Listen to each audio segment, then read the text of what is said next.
भारत की अध्यक्षता में हुआ G20 शिखर सम्मेलन सफल रहा है। इस सफलता की वजह से पूरी दुनिया भारत की हाल ही संपन्न हुआ G20 सम्मेलन कई लाभ लाएगा।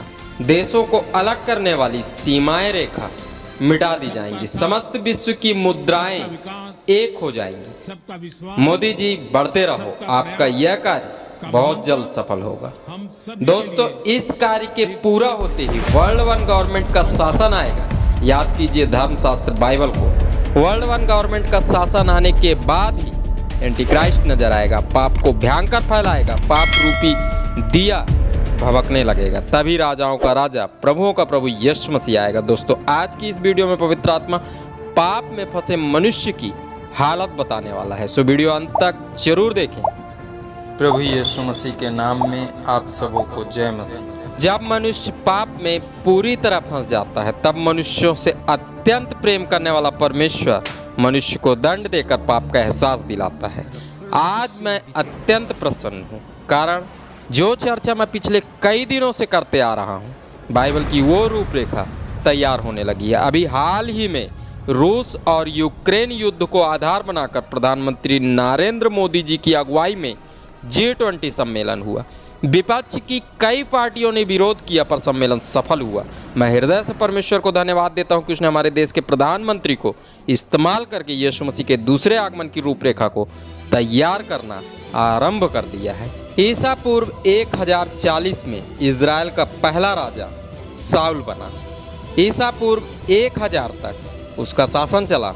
ईसा पूर्व 1000 में इजराइल का अगला राजा दाऊद बना। ईसा पूर्व 961 तक उसका राज्यपाठ चला। वह परमेश्वर का परम भक्त था, कई बार गिरा, संभला, फिर उठा।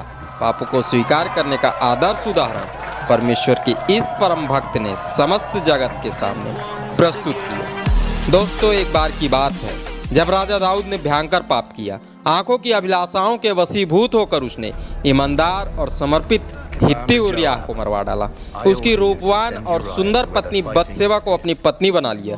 तब इस भयंकर पाप का दंड उसे भयंकर तरीके से मिला। सामुएल की दूसरी पुस्तक उसके 12 अध्याय के 15 से 18 पद में लिखा है, वह राख डाले हुए उपवास करता रहा, रोता और गिड़गिड़ाता रहा, पर निष्पक्ष न्याय करने वाले परमेश्वर ने उसकी प्रार्थना को नहीं सुना। पाप से जन्म लिया उसका और बतशेबा का पहला पुत्र मर गया। सामुएल की दूसरी पुस्तक उसके 13 अध्याय में लिखा, राजा दाऊद के पुत्र अम्मोन ने उसकी सुंदर पुत्री को तामार को अर्थात अपनी ही बहन को भ्रष्ट कर डाला। तामार के सगे भाई अबशालोम ने राजा दाऊद के पुत्र अम्मोन को अर्थात अपने ही भाई को मार डाला।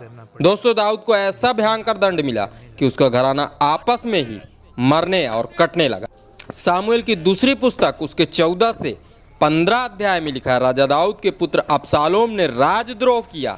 राजा दाऊद घर से बेघर हो गया, उसकी संपत्ति, पत्नी और राज्यपाट सब छिन गया। आज के मनुष्य भी उन्हीं दिनों के समान घृणित योजनाएं बनाकर व्यभिचार पर व्यभिचार कर रहे हैं। कई बेकसूरों को मृत्यु के घाट उतार रहे हैं। वो दिन ज्यादा दूर नहीं जब उन्हें निष्पक्ष न्यायी भयंकर दंड देगा। धर्मशास्त्र बाइबल में लिखा है, वर्ल्ड वन गवर्नमेंट का वह भ्रष्ट प्रशासक जो एंटी क्राइस्ट कहलाएगा, मनुष्य को ऐसा फंसाएगा कि वे समझ ही नहीं पाएंगे कि कब पाप के गुलाम बन चुके हैं।